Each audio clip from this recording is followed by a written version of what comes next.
Terima kasih Pastor Lukas. Silakan dulu Bapak Ibu. Kesempatan yang indah hari ini bisa melayani di tempat ini. Saya merasa terhormat bisa melayani di BMC, puji Tuhan. Di ibadah terakhir ini saya akan berbicara tentang the extraordinary hero, pahlawan yang luar biasa. Saya percaya semua kita ingin menjadi pahlawan, minimal menjadi pahlawan dalam keluarga kita, sehingga keluarga kita menjadi keluarga berkemenangan. Amen. Dan hari ini kita mau belajar dari seorang yang bernama Caleb. Caleb itu artinya anjing. Jemaat saya banyak yang suka minta nama kalau mereka mau punya anak. Satu hari ada sepasang suami istri, istrinya hamil, lalu ketahuan kalau anaknya laki-laki, dan ketika mau melahirkan datang minta nama kepada saya. Saya bilang kasih nama Caleb. Dia tanya apa artinya Caleb? Saya bilang anjing. Dan nama lain nggak Pak? Caleb punya arti yang indah sebenarnya. Dia jangan melihat anjingnya, tapi kita melihat ada satu sisi dari anjing yang perlu kita apresiasi, yaitu kesetiaannya. Dan Caleb adalah orang yang setia kepada Tuhan sampai pada akhir hidupnya. Dan Caleb ini seorang pahlawan yang luar biasa. Bagaimana tidak? Karena di masa tuanya, di saat orang harusnya pensiun dan menikmati kehidupannya, dia justru berperang, berjuang untuk merebut tanah, dan tanah itu diwariskan kepada keluarganya. Saudara, mari kita membaca kisahnya. Yohanes pasal 14 ayat 10 sampai dengan 14. Kita baca bersama-sama ayat-ayat ini. 2, 3. Jadi sekarang sesungguhnya Tuhan telah memelihara hidupku seperti yang dijanjikannya. Kini sudah 45 tahun lamanya sejak diucapkan Tuhan firman itu kepada Musa. Dan selama itu orang Israel mengembara di padang gurun. Jadi sekarang telah berumur 85 tahun aku hari ini. Pada waktu ini aku masih sama kuat seperti pada waktu aku disuruh Musa. Seperti kekuatanku pada waktu itu, demikianlah kekuatanku sekarang untuk berperang dan untuk keluar masuk. Oleh sebab itu, berikanlah kepadaku pegunungan yang dijanjikan Tuhan pada waktu itu, sebab engkau sendiri mendengar pada waktu itu bahwa di sana ada orang enak dengan kota-kota yang besar dan berkubu. Mungkin Tuhan menyertai aku sehingga aku menghalau mereka seperti yang difirmankan Tuhan. Lalu Yosua memberkati Caleb bin Yefune dan diberikannya Hebron kepadanya menjadi milik pusakanya. Itulah sebabnya Hebron menjadi milik pusaka Caleb bin Yefune orang Kenas itu sampai sekarang ini, karena ia tetap mengikuti Tuhan Allah Israel dengan sepenuh hati. Ayat-ayat yang kita baca ini adalah permintaan Caleb kepada Yosua pada saat Yosua sedang membagi-bagikan tanah milik pusaka untuk bangsa Israel. Seperti kita tahu bahwa Yosua lah yang memimpin bangsa Israel memasuki tanah perjanjian. Dan ternyata tanah perjanjian itu bukan tanah yang kosong, tapi itu negeri sudah ada penduduk yang diam di dalamnya. Dan orang Israel memasuki tanah itu harus berperang merebut negeri itu. Saudara, dan ketika Yosua sudah lanjut usianya, ternyata belum semua negeri berhasil direbut untuk diberikan kepada 12 suku bangsa Israel. Baru 2,5 suku yang berhasil mendapatkan tanah milik pusaka itu. Masih ada 9,5 suku. Itulah sebabnya Yosua mengumpulkan 9,5 suku, lalu membagi-bagikan kepada mereka tanah-tanah yang belum direbut itu, dengan syarat mereka sendiri yang sekarang harus merebut, memperjuangkan tanah itu. Nah, saudaraku, Caleb ketika menghadap Yosua meminta daerah pegunungan Hebron untuk menjadi milik pusakanya, menjadi milik pusaka keluarganya dan sukunya. Dan ternyata Yosua menyetujuinya dan memberikan pegunungan Hebron sebagai daerah yang harus direbut oleh Caleb. Alkitab mencatat ternyata Caleb berhasil merebut pegunungan Hebron. Padahal pegunungan Hebron itu berdiam di sana orang-orang enak, keturunan-keturunan raksasa. Tapi di masa tuanya Kaleb berhasil mengalahkan raksasa-raksasa itu dan merebut pegunungan Hebron. Ini pahlawan yang luar biasa. Dan tanah yang direbutnya ini dipersembahkan menjadi warisan bagi keluarganya. Saya percaya semua kita ingin menjadi pahlawan, ingin membela kehormatan keluarga kita. Minimal saudaraku, kita menjadi kebanggaan untuk keluarga kita, tidak menjadi hal yang memalukan bagi keluarga. Ketika keluarga kita membicarakan kita, maka yang keluar adalah hal-hal yang membanggakan, hal-hal yang membuat keluarga kita menjadi kagum kepada kita. Saudara-saudara, bagaimana supaya kita ini bisa menjadi pahlawan yang luar biasa? Kita belajar dari Kaleb. Apa yang ada dalam diri Kaleb yang membuat Tuhan memilih dia dan Tuhan melengkapi dia sehingga dia menjadi seorang pahlawan yang luar biasa. Mari kita ikuti kebenaran-kebenaran ini. Yang pertama, Kaleb ternyata konsisten mengikuti Tuhan. Coba kita lihat ayat-ayat yang menyatakan itu di dalam Bilangan 14 ayat 24.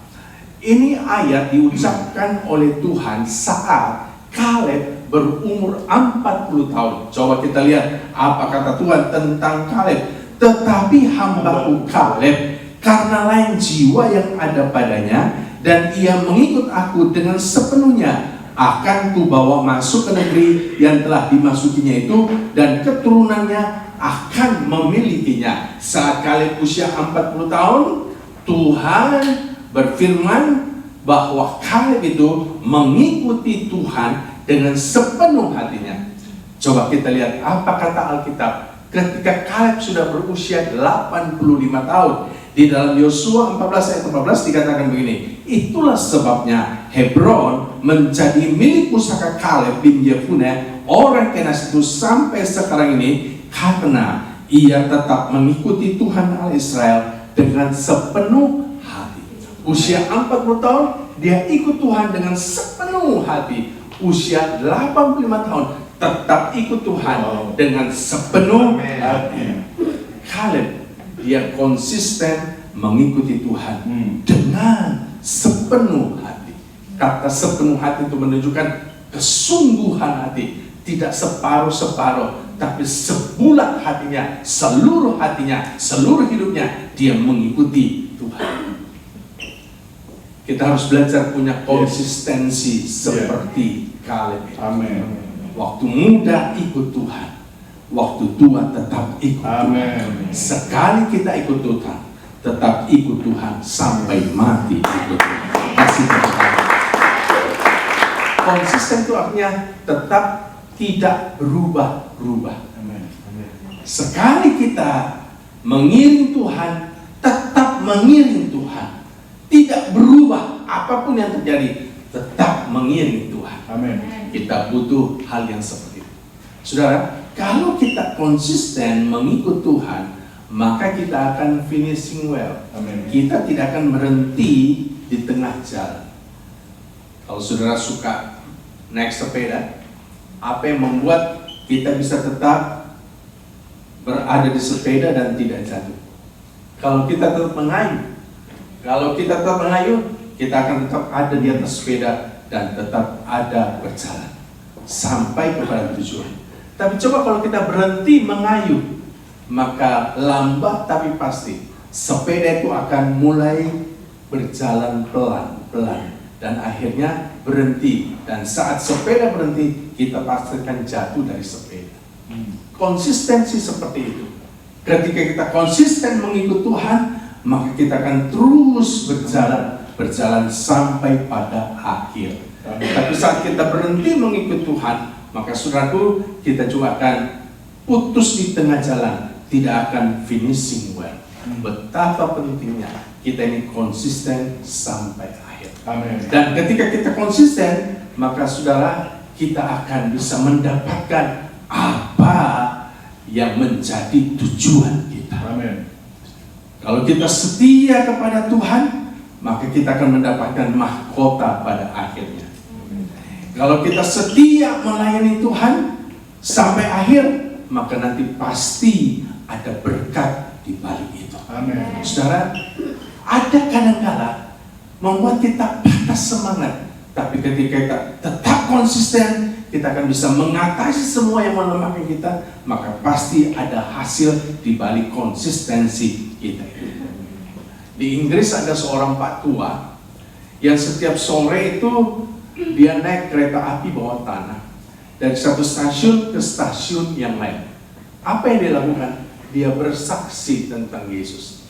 Itu yang terus dia lakukan dari satu stasiun ke stasiun lain. Selalu bersaksi tentang Yesus di dalam kereta. Apakah ada yang bertobat? Enggak ada. Bertahun-tahun dia lakukan itu, enggak ada yang bertobat, enggak ada yang mau dengar dia. Tapi dia tetap konsisten bersaksi, konsisten bersaksi.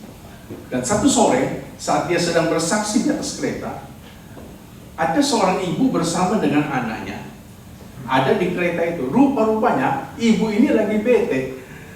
Kan ini bapak tua ini ngomong terus tentang Yesus. Ini ibu jadi kesel. Tiba-tiba ini ibu berdiri dari tempat duduknya, mendatangi bapak itu. Dia buka sepatunya, dia hajar bapak itu. Wah, lagi sementara dia hajar, tiba-tiba anaknya yang tadi duduk sampingnya berteriak, "Mami, stop! Orang itu diutus oleh Tuhan." Ini ibu yang lagi memukul bapak itu, ketika mendengar anaknya berteriak, tiba-tiba kaget berhenti, matanya terbelalak, dan dia peluk bapak itu. Dia minta ampun kepada bapak itu. Sudah tahu kenapa ibu ini jadi kaget yang luar biasa? Ibu ini bilang gini, anak saya ini bisu sejak lahir. Dan hari ini adalah pertama kali dia bisa ngomong. Sudah tahu? Ibu ini dan anaknya itu adalah jiwa yang pertama yang dimenangkan oleh Pak Tua itu. Karena konsisten bersaksi. Mujizat terjadi, jiwa dimenangkan. Kasih tepuk.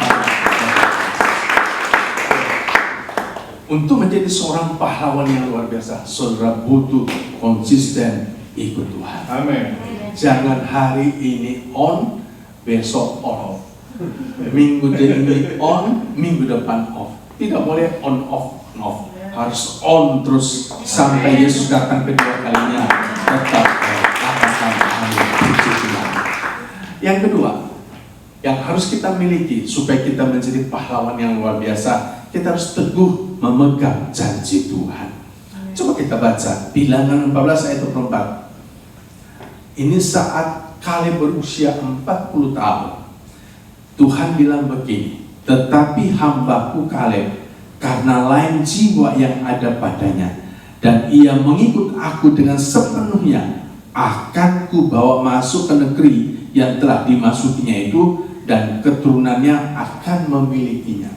Saat Kaleb usia 40 tahun, waktu itu dia diutus oleh Musa menjadi salah satu dari 12 orang pengintai memata-matai negeri perjanjian itu. Di saat itu Tuhan berjanji kepada Kaleb bahwa Kaleb akan dibawa masuk ke negeri yang dimasukinya itu, dan keturunannya akan mewarisi negeri itu.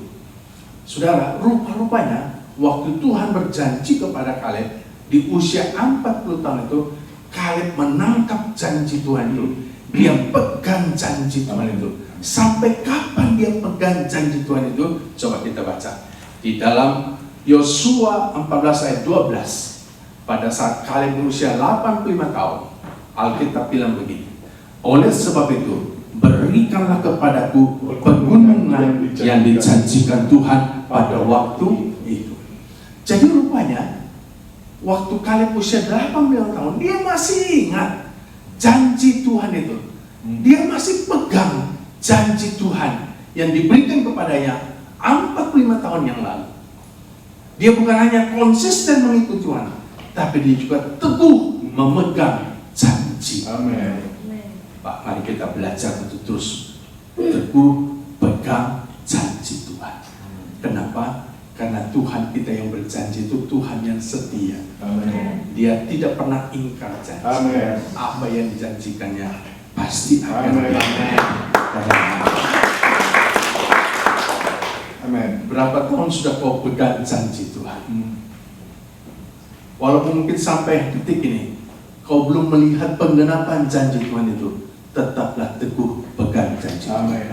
Pasti satu hari janji Tuhan akan digenapi dalam hidupmu. Kasih tepuk tangan. Tuhan itu bukan manusia yang suka dolak-dalik.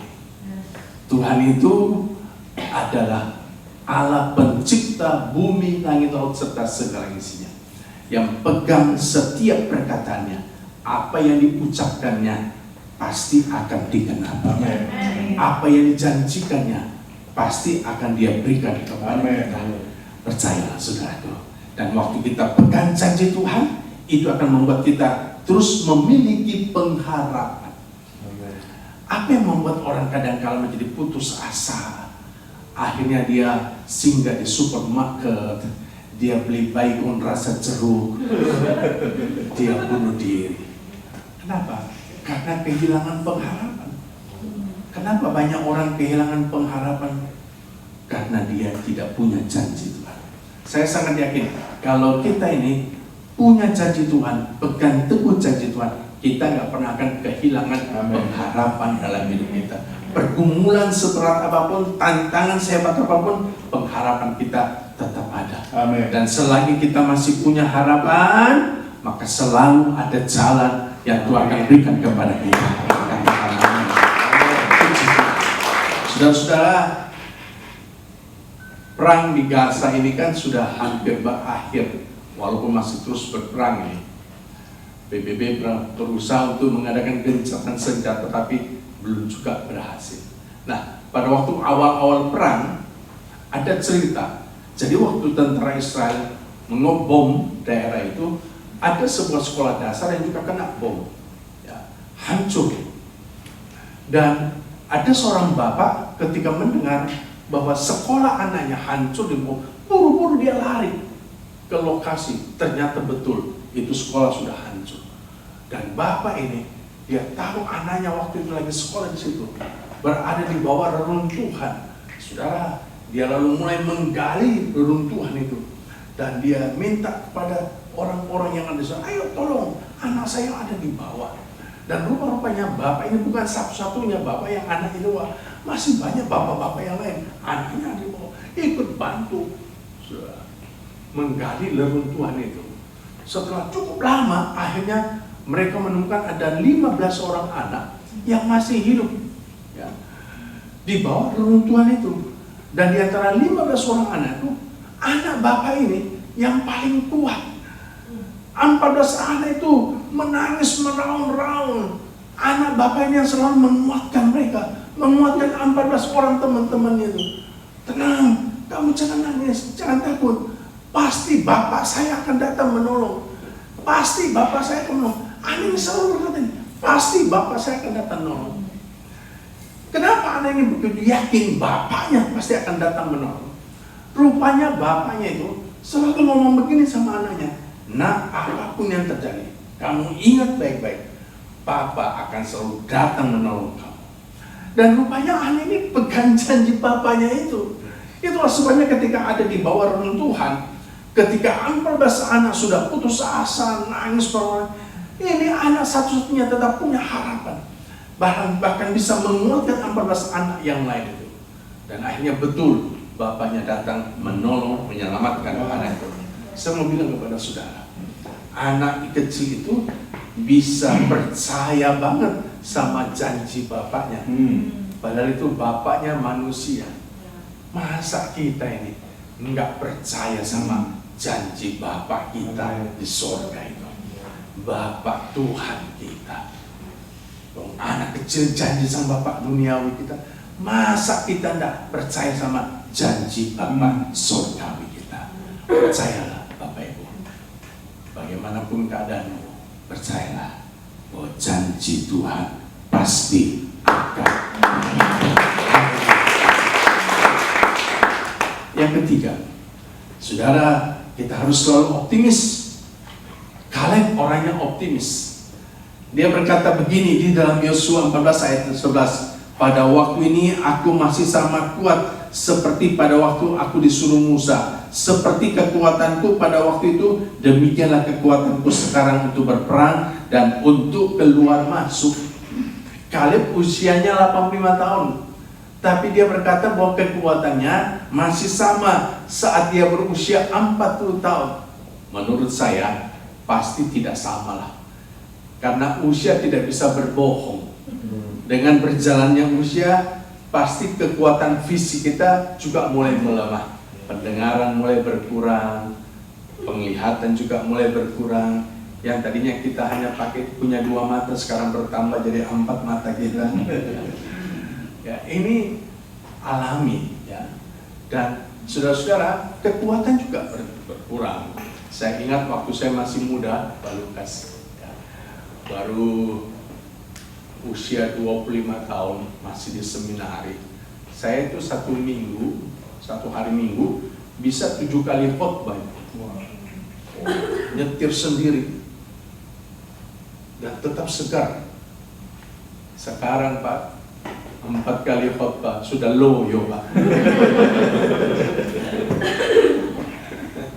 Ya, kita nggak bisa pungkiri memang dengan bertambahnya usia pasti kekuatan tubuh juga semakin lemah. Nah, saya yakin juga seperti itu Kalebnya. Ya, usia 85 tahun pasti tidak sama lah kekuatannya ketika usia 40 tahun. Tapi Kaleb ini sangat optimis sekali. Ya. Karena dia begitu optimis. Dia yakin usia 80 tahun dia masih punya kekuatan seperti usia 40 tahun dan masih sanggup untuk mengalahkan raksasa-raksasa, orang-orang enak itu. Dia masih sanggup untuk merebut tanah perjanjian itu untuk dirinya, untuk keluarganya, untuk bangsanya. Saudara, kita harus punya sikap optimis seperti ini. Jangan pesimis. Orang optimis selalu melihat kesempatan dalam kesempitan. Orang pesimis selalu melihat kesempitan dalam kesempatan.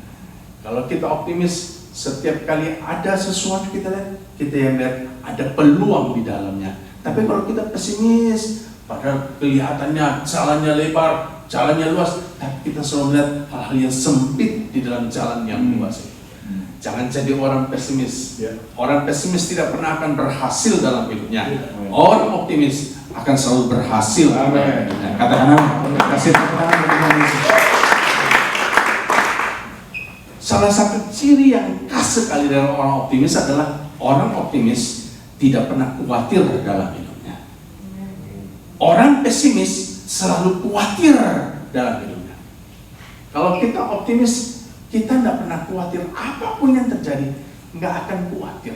Dan kalau kita penuh dengan kekhawatiran, maka saudaraku itu akan menguras energi kita, menguras fokus kita, menguras tenaga jasmani dan tenaga rohani kita. Kekhawatiran itu penyakit yang sangat berbahaya sekali. Itulah sebabnya jangan sampai saudara khawatir. Kita suka khawatirkan sesuatu yang belum tentu terjadi, masih jauh di depan, tapi kita sudah khawatir hari ini. Kenapa demikian? Karena kita sangat pesimis. Kalau kita optimis, maka kita tidak akan pernah mengkhawatirkan apa yang akan terjadi di depan sana. Kita yakin bahwa Tuhan menyertai kita.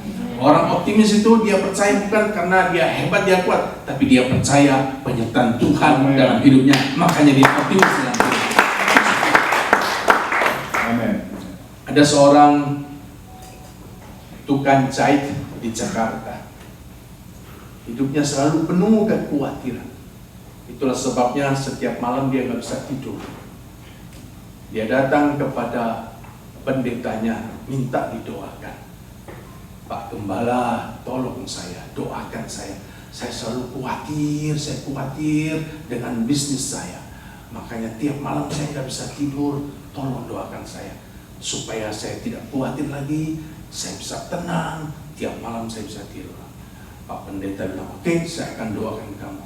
Tapi kalau kamu tiap malam tidak bisa tidur, kamu sudah pernah coba nggak teknik hitung domba? Nah, rupanya ada teknik hitung domba nih. Kalau saudara nggak bisa tidur, caranya gini: 1 ekor domba, 2 ekor domba, 3 ekor domba. Nanti lama-lama sudah tertidur sendiri. Itu katanya tekniknya. Bisa dicoba saja mulai nanti malam ya. Nah, lalu bapak ini kemudian setelah didoakan, dia berterima kasih, dia pulang.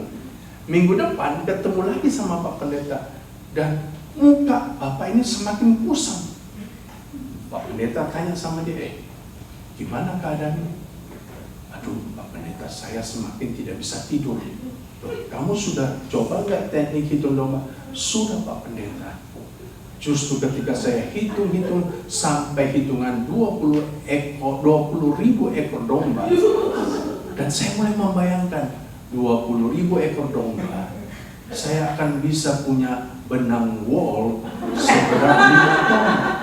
Kalau saya punya benang wol sebanyak 5 ton, saya akan bisa punya kain wol sebesar 100 meter, 1000 meter. Kalau saya punya kain wol 1000 meter, saya bisa jahit jas 300 pasang. Nah ini masalahnya Pak Pendeta, saya punya toko kecil hanya bisa muat 10 jas.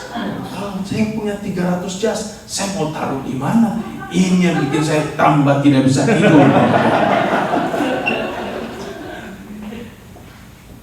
Berapa banyak kita ini seperti tukang jahit ini, saudaraku, memikirkan sesuatu yang belum akan terjadi dan belum tentu terjadi, tapi kita sudah khawatir. Orang pesimis akan seperti itu, tapi kalau kita optimis, kita selalu percaya penyertaan Tuhan dalam hidup kita. Katakan amin. Kaleb yakin sekali Tuhan menyertai dia, dan keyakinannya itu terbukti. Dia benar-benar berhasil merebut negeri perjanjian, itu pegunungan Hebron. Yang keempat, yang terakhir, kita harus belajar hidup berbeda dari orang lain. Dan Kaleb, dia memang berbeda cara hidupnya dari orang Israel yang lain. Di dalam Bilangan 14 ayat 24 dikatakan begini, tetapi hambaku Kaleb, karena lain jiwa yang ada padanya, bukan karena Kaleb ini punya kelainan jiwa. Kita bilang lain jiwanya.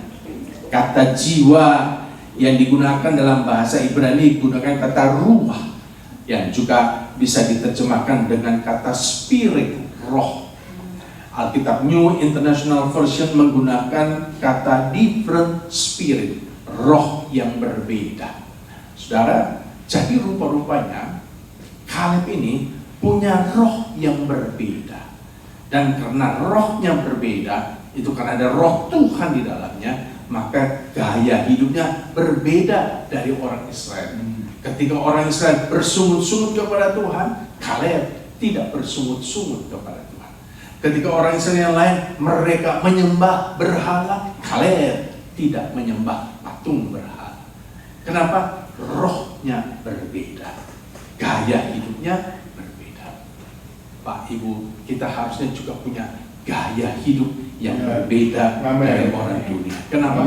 Karena roh yang ada di dalam kita beda dengan roh mereka. Roh yang ada dalam kita adalah roh Kristus. Harusnya kita beda sama mereka. Cara kita bisnis harusnya beda seperti mereka. Cara kita kerja juga beda dengan orang dunia. Harusnya kita ini lebih rajin dari mereka. Kita harusnya datang lebih pagi, pulang lebih malam. Tapi jangan kita menjadi datang lebih malam, pulang lebih pagi.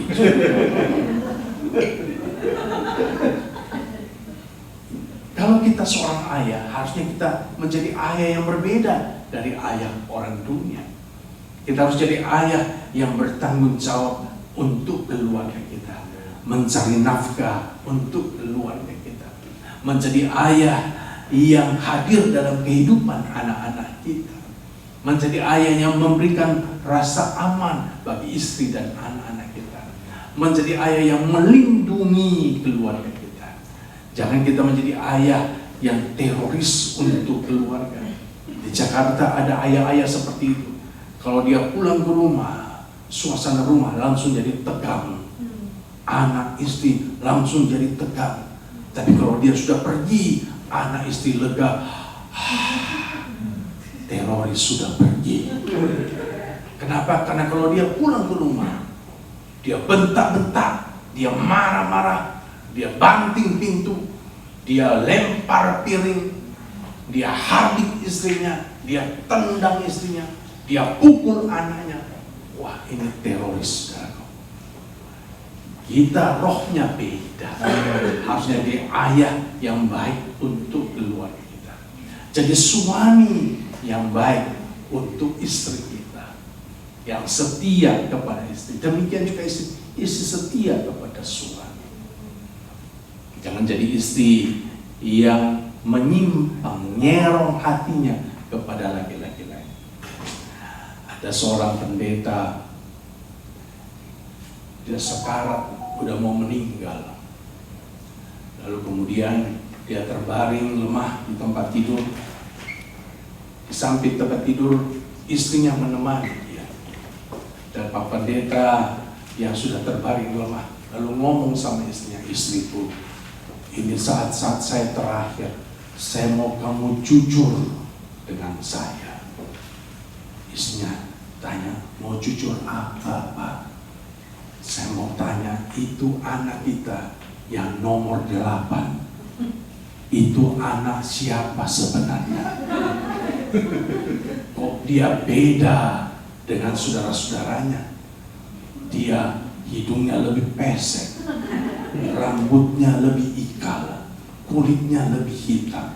Itu anak siapa sebenarnya?" Istrinya tiba-tiba jadi kaget, gak bisa ngomong. Suaminya terus mendesak, "Istriku, jawablah dengan jujur, biar aku pergi meninggalkan dunia ini dengan hati lapang." Istrinya diam. Lalu kemudian saya bilang, "Suamiku, aku mau jujur. Anak yang nomor 8 itu, sesungguhnya itulah anak Papa yang sebenarnya. Terus anak nomor 1 sampai 7 itu bukan anak Papa." Langsung suaminya mati.